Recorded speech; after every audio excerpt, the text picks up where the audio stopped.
Matagumpay na naibalik sa kulungan ang tatlong takas sa bilanggo sa Suwal, Pangasinan matapos ang mabilis at masinsinang manhunt operation na inilunsad ng kapulisan sa pangunguna ng Police Regional Office 1.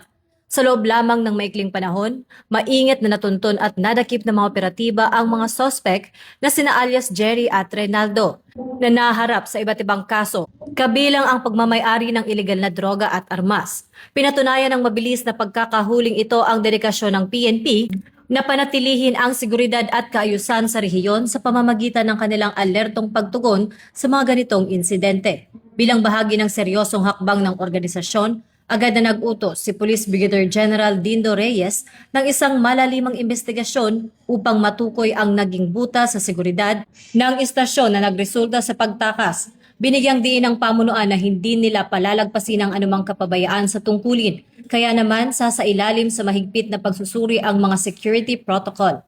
Ang mga mapapatunayang nagpabaya na tauhan ay maharap sa kaukulang administrative at legal sanctions upang matiyak na magiging mas tapat at maasahan ng serbisyong mabilis at nararamdaman ng mamamayan.